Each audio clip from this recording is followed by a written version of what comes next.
नमः। लंबोदरं परमसुन्दर एकदन्तं रक्तांबरं त्रिनयनं परमं पवित्रम् उद्धद्दिवाकरनिभोज्ज्वलकान्तिकान्तं विघ्नेश्वरं सकलविघ्नहरं नमामि। नमः परमहंस स्वादित चरणकमलचिन्मकरन्दाय भक्तजनमानस निवासाय श्रीरामचन्द्राय कृष्णात्वदीयपदपङ्कजपञ्जरान्ते अद्यैव मे विशतु मानसराजहंसः प्राणप्रयाणसमये कफवातपित्तैः कण्ठावरोधनविधौ स्मरणं कुतस्ते। नारायणं नमस्कृत्य नरं चैव नरोत्तमं देवीं सरस्वतीं व्यासं ततो जयमुदीरयेत्। श्रीलक्ष्मीनाथसमारम्भां नाथयामुनिमध्यमाम् अस्मदाचार्यपर्यन्तां वन्दे श्रीगुरुपरम्पराम्। अञ्जनानन्दनं वीरं जानकीशोकनाशनं कपीसमक्षहन्तारं वन्दे लङ्काभयङ्करम्। भक्तिभक्त भगवन्त गुरु चतुर्नाम वपुएक इनके पद वंदन किए नासत विघ्न अनेक। श्री श्यामाजू के पद कमल जब लग हृदय नवास श्याम भ्रमर आवत नहीं तब लगता के पास। बोलिए वृंदावन बिहारी लाल की जय। भागवत महापुराण की जय। सुखदेव भगवान की जय। परम मंगलमय परात्पर अखिलेश्वर चिंत कल्याण गुणगण निधान सर्वेश्वर सर्वाधिपति अकारण करुणा वरुणालय अकारण करुणाकारक सकल जन कल्य सापहारक परात्पर परब्रह्म सच्चिदानंद स्वरूप परमपिता परमात्मा श्री राधा गोविंद सरकार राधा रमण बाधारण श्री बांके बिहारी लाल उनका यह वांगमय शब्दमय पुत्र है श्रीमद् भागवत महापुराण। कोटि कोटि नमन कोटि कोटि प्रणाम। इस परम पावन पुराण ग्रंथ पारमहंसों की पावन संहिता को परमाराध्य नंद नंदन यशोदा नंदन ब्रिज रंजन देवकी नंदन श्याम सुंदर श्री कृष्ण के पाद पद्मों पर कूटसा नमन नतमस्तक वंदन एवं अभिनंदन। उनकी आह्लादनी शक्ति प्राण प्रिया जगत वंदनी वृषभानंदनी भास्वती जगदीश्वरी बरसाने वाली श्री किशोरी जी के पावन चरण अरविंदों पर कोटसा प्रणति समस्त भूतादिक सीय राम में सब जग जानी करहूं प्रणाम जोरी जुग पानी। हम सबका यह परम सौभाग्य कि भागवत साप्ताहिक कथा सीखने का सद संकल्प विचार लेकर के एक स्थान पर एक साथ जुड़कर इस पावन पुराण श्रीमद् भागवतम की तैयारी कर रहे हैं। हम सब कल के दिवस पर बड़े ही पावन चरित्र प्रसंग पर चर्चा कर रहे थे। महारास लीला, भगवान ने महारास क्रीड़ा किया। गोपियों का जो अनंत प्रेम है वह संसार के सम्मुख प्रकट किया है प्रभु ने। भगवान श्री कृष्ण चंद्र के साथ जो गोपी जन महाराज पर उसका लाभ प्राप्त जिनको हुआ वह कोई साधारण नहीं। कहते हैं कि वह भगवान की परम आत्मा ही कई रूपों में आकर के भगवान के साथ उस रास क्रीड़ा में सहायिका बने। इसमें से तो कोई बहुत श्रेष्ठ संत हैं, देव हैं। इस प्रकार भगवान के अनन्य जो साधक जन हैं वही सब गोपी रूप में आकर के भगवान का प्रेम पाने के लिए सुंदर इस क्रीड़ा पर सब भाग लिए। भगवान इस महारास क्रीड़ा के द्वारा काम के मान को भी घटाया है, क्योंकि कामदेव जब ब्रह्मादिक देवताओं पर विजय प्राप्त कर लिया तो काम को भी बड़ा मद हो गया, अहंकार हो गया कि मेरे बाणों से कोई बच नहीं सकता। तो भगवान ने इस रास क्रीड़ा के द्वारा बताया कि काम तुम्हारी जो गति है वह कहाँ तक है देख लो। भगवान ने कहते हैं कि कोटि कोटि काम भी लजा गए भगवान की उस लीला को देख करके, भगवान की उस रास क्रीड़ा को देख करके। महादेव भी इस महाराज पर सम्मिलित हुए, हम सब ने कल के दिवस में श्रवण किया। और जब ही उनको यह पता चला कि पुरुष का प्रवेश नहीं है, गोपी ही पहुंच पाएंगे, तो उन्होंने भी कहा कि चलिए हमको साड़ी पहनाइए। और बाबा जी भी बन गए गोपी और आ करके सुंदर ऐसे नृत्य किए कि सुध बुध भूल गए। खसक गई जब सर से साड़ी, मुस्काए गिरधारी। और तभी से भगवान शंकर उसी वृंदावन पर गोपेश्वर गोपी रूप पर विराज गए। गोपेश्वर महादेव की जय। बड़ा सुंदर महारास हुआ। भगवान ने सभी को आनंदित किया है, सब पर अपना प्रेम कृपा बरसाया है। और इसके बाद राजा परीक्षित सुखदेव जी से पूछते हैं कि भगवान का जो अवतार हुआ वह धर्म की रक्षा के लिए हुआ है, फिर उन्होंने दूसरों की स्त्रियों का स्पर्श क्यों किया। सुखदेव जी इसका प्रत्युत्तर देते हैं। अच्छा, ये राजा परीक्षित का प्रश्न नहीं है। राजा परीक्षित भगवान के ही परम भक्त हैं, परम भागवत हैं। वह जानते थे कि आने वाला जो समय है, कली काल है, इसमें सबका यही, क्योंकि ज्ञान, वैराग्य, भक्ति, इन तीनों की बहुत ही कमी हो जाएगी लोगों के अंदर, तो उनके मन में ऐसे कुविचार उत्पन्न होंगे।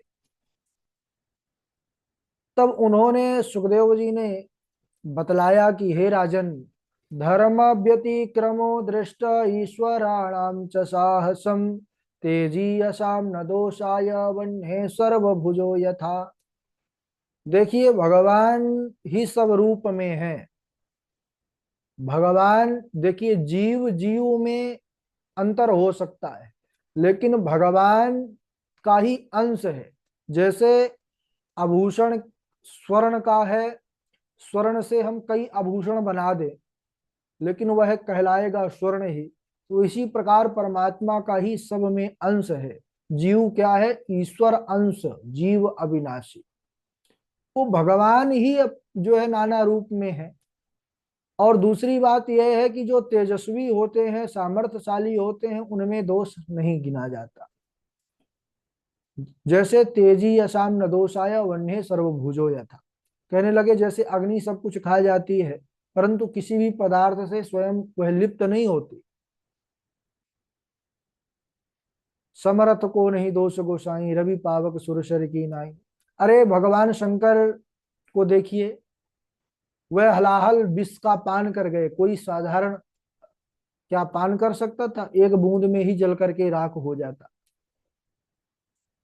और सबसे बड़ी बात यह थी कि जब गोपियां उस रास क्रीड़ा के पश्चात अपने अपने घर को गईं, तो उन पर किसी ने दोष दृष्टि नहीं किया। उन्हें ऐसे लगा ही नहीं कि यह हमको छोड़ करके कहीं गई हुई थी। इस प्रकार यह महाराज, और महाराज इस चरित्र को जो कोई पढ़ता है, सुनता है, कहता है, बड़ी भारी महिमा है कि विक्रीडितम ब्रजवधू विरिदम च विष्णु, श्रद्धान्वितोऽनुशृणुयाद्यथ वर्ण ये भक्तिं परां भगवती प्रतिलभ्य कामं, हृद्योगमाशुपहिनोत्यचिरेण धीरः। हे परीक्षित, जो भी इस महारास लीला का वर्णन करता है, श्रवण करता है, पाठ करता है, भगवान की उसको निष्काम भक्ति की प्राप्ति होती है, और उसका जो रोग काम विकार है वह नष्ट हो जाता है, छूट जाता है। बोलिए रास बिहारी भगवान की जय, भक्त वत्सल भगवान की जय।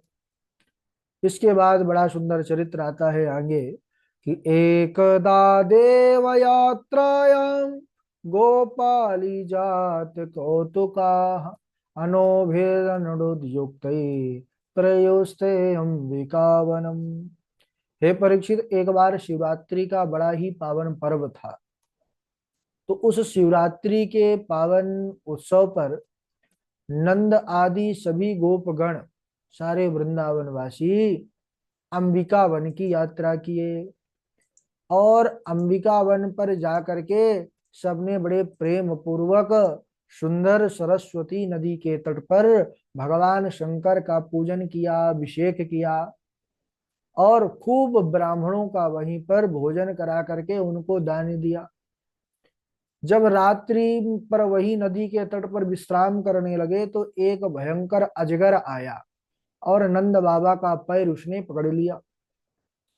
गोपगणों ने बड़ा छुड़ाने का प्रयास किया, लेकिन वह लाठी डंडा से भी प्रयास किया कि हट जाए अजगर, लेकिन वह मानने वाला नहीं। तब सभी ने भगवान कृष्ण को यह संदेश दिया। तब भगवान कृष्ण आए और जैसे ही चरणों का स्पर्श प्राप्त हुआ उस अजगर को, कि वह अजगर अजगर ना रहा, दिव्य रूप में, पुरुष रूप में प्रकट हो गया। भगवान कृष्ण ने पूछा कि भाई तुम कौन हो, इस गति को, अजगर योनि को कैसे प्राप्त हुए।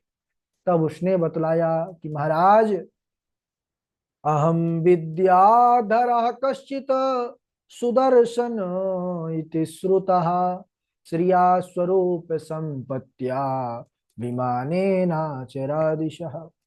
मैं पूर्व जन्म में एक सुदर्शन नाम का विद्याधर था। विद्याधर,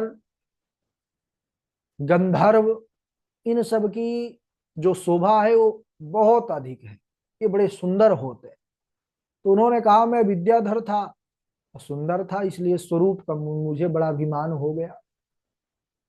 और एक दिन विमान पर बैठ करके जा रहा था, कुछ अंगिरा गोत्री ऋषि थे और वह साधारण थे, तपस्या से उनका शरीर तपा हुआ था और मैं पहचान ना पाया कि बड़े तपस्वी हैं, उनका अपमान करने लगा। तब उन्होंने कहा कि जाओ, तुम जो है बड़ा अभिमान है तुमको स्वरूप पर, तो जाओ तुम अजगर हो जाओ। उस समय तो हम बड़े दुखी हुए, लेकिन आज हमको पता चला कि वह मुनि ने श्राप नहीं वरदान दिया था, जो आज आपका त्रिभुवन सुंदर का दर्शन हुआ। अरे मैं तो सुंदर केवल था, उसका भी मान हो गया और मुनि ने श्राप दे करके त्रिभुवन सुंदर से मिला दिया। मुनि श्राप जो दीन्हा अति भल कीन्हा परम अनुग्रह मैं माना। उन ऋषियों को, उनके श्राप को याद किया कि आज यह मेरे लिए वरदान हो गया। प्रभु, आपके चरणों में मेरा बारंबार प्रणाम है। सुदर्शन ने भगवान कृष्ण के चरणों में प्रणाम किया, उनकी परिक्रमा किया और वह फिर अपने लोक को चला गया। भक्तवत्सल भगवान की जय। तो ये विद्याधर का उद्धार हुआ। इसके बाद शंखचूड़ नाम के एक यक्ष का उद्धार करते हैं भगवान। सुखदेव जी कहते हैं कि राजन, कृष्ण बलराम दोनों भाई एक बार सभी गोपियों के साथ विहार कर रहे थे और उस समय एक शंखचूड़ नाम का यक्ष आया और गोपियों का हरण करके ले जाने लगा। भगवान तो अंतर्यामी है, समझ गए कि यह तो दुष्ट है। भगवान श्री कृष्ण ने दौड़ करके उसको पकड़ लिया और एक मुष्टिक का प्रहार किया, जिससे उसका भी गोविंदाय नमो नमः हो गया। उसके पास एक बड़ी सुंदर मणि थी, शंखचूड़ के पास। तो भगवान ने उस मणि को निकाल करके दाऊ दादा को दे दिया। तो भैया बलराम उस मणि का धारण करने लगे। अब इसके बाद बड़ा सुंदर प्रसंग आता है, युगल गीत। इसमें गोपियां भगवान के चरित्र, भगवान के स्वरूप का स्मरण करके अपने दिन को किस प्रकार से काटती हैं। क्योंकि भगवान जो है प्रातः काल होते ही गैया मैया की सेवा के लिए अपने ग्वाल बाल साथियों को साथ लेकर के गैया चरावे को वन में चले जाया करते थे। और कब आते थे, भजन है ना एक, भोर भयो गैयन के पाछे मधुवन मोही पठायो चार पहर बंसी भट भट क्यों, सांझ भरे मैं घर आयो, ओ मैया मोरी मैं नहीं माखन खायो। माखन का प्रसंग का भजन है ना, अनूप जलोटा जी का ये प्रसिद्ध भजन, उन्होंने गाया इसको। और तो भोर भयो, भोर यानी सुबह। अब भगवान सबके आंखों के तारा है, लेकिन गोपियों के तो प्राण स्वरूप है। जब यह चले जाते तो उनका चित्त भी गोपियों का इनके साथ चला जाता, और वह पूरा दिन भगवान की लीलाओं का गान करके उनको याद करके ही काटती थी। कैसे? एक गोपी दूसरी गोपी से बातें कर रही है कन्हैया के बारे में।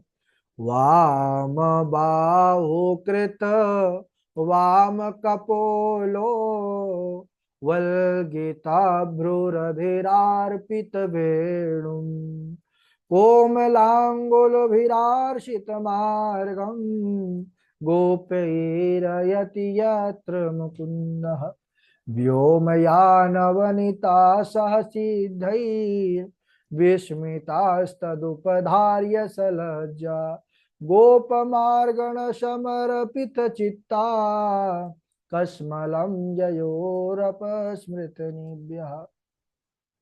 वाम बाहुकृत वाम कपोलो।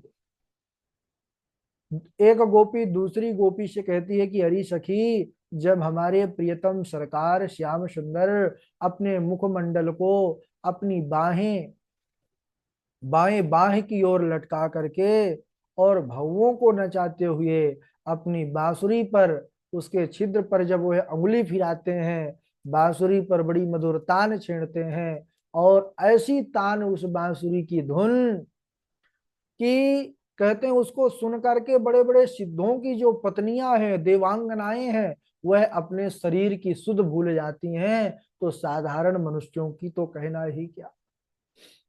उनका उत्तरी वस्त्र जब उन शरीर से नीचे आता, तब उनको चेतना आती और वह लज्जित हो जाती। दूसरे ने कहा कि हाँ सखी, हमारे सरकार के बांसुरी का जादू, इसका तो कहना ही क्या। उस बांसुरी की तान की ऐसी लीला है कि जब वह सुंदर गोवर्धन की शिखर पर खड़े होकर के वेणु वादन करते हैं ना, तो हमारे प्रभु को, कृष्ण को कहीं धूप ना लग जाए, इसलिए बादल भी उमड़ घुमड़ करके उन्हीं के ऊपर मंडराने लगते हैं, मानो उनका छत्र बन जाते हैं। और इतना ही नहीं, मंदम मंदम जल वृष्टि, सुंदर रिमझिम रिमझिम बारिश ऐसी होती है कि ऐसा लगता है कि मानो देवगण ऊपर से श्वेत पुष्पों की वर्षा कर रहे हो। इस प्रकार सुखदेव जी कहते हैं, परीक्षित, वह गोपियां भगवान श्री कृष्ण की ही लीलाओं का गान करती और बड़े कष्ट से अपने दिन को व्यतीत करती। और जैसे ही हमारे सांवरे सरकार गैया चरा करके पहुंचते और गुजरते, तो उनको देख करके ही सब प्रसन्न हो जाते। इसके बाद भगवान अरिष्टासुर का उद्धार करते हैं, और अब मथुरा लीला का भी शुभारंभ होगा। वो भी बड़ा अद्भुत प्रसंग है। भगवान ने कैसे कंस का उद्धार किया, उसको हम अगले दिवस आज यहीं तक। बोलिए वृंदावन बिहारी लाल की जय। बारी बारी से आप लोग श्लोक सुनाएंगे। सर्वप्रथम झा जी हैं, तृष्णा जी हैं, और उनके बाद पंडित सचिन शास्त्री जी हैं, दिशा जी हैं, निरंजन कुमार जी हैं, अदिति चौबे जी हैं, हर्षिता जी हैं, कांक्षा शुक्ला जी हैं, विवेक जी हैं, और कृष्णा जी हैं, शिवानी मिश्रा जी हैं। चलिए, स्वागत है झा जी।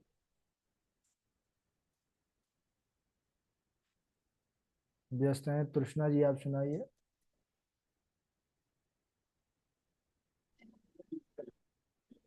राधे राधे गुरु जी। हाँ, राधे राधे। राधे राधे गुरु जी। राधे राधे। अभी रास्ते में है। अच्छा। कुछ देर के बाद हम बोलेंगे गुरु जी। हाँ, चलिए कृष्णा जी। स्वागतं वो महाभागाः प्रियं किं करवाणि वः व्रजस्यानामयं कश्चित् ब्रूतागमनकारणम् श्रवणाद दर्शनाद ध्यानान्मयी भावो नु कीर्तनात् न तथा सन्निकर्षेण प्रतियात ततो गृहान्। राधे राधे गुरुजी। हाँ राधे राधे। पंडित सचिन शास्त्री जी। राधे राधे गुरु जी। हाँ। स्वागतं वो महाभागः प्रियं किं कार्वाणि वा ब्रजस्य नामयं कश्चिद् ब्रूतागमनकारणम् अन्या अन्याराधितो नूनं भगवान् हरिरीश्वरः यन्नो विहाय गोविन्दः प्रीतो यमन्यदरः। राधे राधे गुरु जी। हाँ राधे राधे। और आगे सुनाए। गुरु जी यामन यद रहा है क्या है, इसको का कैसे उच्चारण होगा गुरु जी, बार बार उसको कंफ्यूज हो रहा हूँ। एक बार पढ़िए पूरा। जी। अन्या अन्याराधितो नूनं अनया। भगवान हरिरि। अन्य नहीं, अन्याराधितो नूना। अन्य अनया। हाँ। और ये लास्ट वाले एक बार गुरु जी ऐसा क्या है? प्रीतो यामन यन्नो यद रहा, प्रीतो यामन यद रहा। प्रीतो या, अच्छा इसमें या जुड़ जाएगा तो या हो जाएगा ये। हाँ। जी। राधे राधे गुरु जी। और इनके बाद उच्चारण करें। हर्षिता जी आप सुनाइए। हर्षिता जी। राधे राधे गुरु जी प्रणाम। हाँ राधे राधे। वस्सानमुञ्चन क्वचिद् समये क्रोश सञ्जात हास स्थे स्थेय स्वादिवद्यदधिपै कल्पिते स्थेय योगे मर्कान् भोक्षन् विभजति सेचनाति भाण्डं भिन्नति द्रव्यालाभसघ्रकुपितो यातुपक्रोशतोकान् नाहं भक्षितवानम्ब सर्वमिथ्याभिशंसिनः यदि सत्य गिरस्तर्हि समक्षं पश्य मे मुखम। राधे राधे गुरु जी प्रणाम। राधे राधे। पंडित पवन जी आप सुनाइए। पंडित पवन जी हैं और निरंजन कुमार जी हैं। जी राधे राधे गुरु जी प्रणाम। राधे राधे सुनाइए। मेवं विभोर्हति भवान् गतितुं नृशंसं सन्त्यज्य सर्वविषयांस्तव पादमूलम् भक्ता भजस्व दुर्वग्रहमात्यजास्मान् देवो यथादिपुरुषो भजते मुमुक्षुन् अनयारदितो नूनं भगवान् हरिरीश्वरः यन्नो विहाय गोविन्दा प्रीतो यामन्यद्रः। राधे राधे। बहुत अच्छा। और दिशा जी आप सुनाइए श्लोक। राधे राधे गुरु जी। राधे राधे। रामाय रामभद्राय रामचंद्राय वेधसे रघुनाथाय नाथाय सीताय पतये नमः अंजनानंदनं वीरं जानकी शोकनाशनं कपीशमक्षहन्तारं वेदं लंकाभयंकरं वंदे मुखं लंका करोति वा भयंकर। वन्दे लङ्काभयङ्करं मुखं करोति वाचालं पङ्गुलङ्घयते गिरिं यत्कृपातमहं वन्दे परमानन्दं माधवं भक्त गुरु चतुरनाम बप्पू एक इनके पद वंदन किए नासत विघ्न अनेक। राधे राधे। निरंजन कुमार जी आप सुनाए।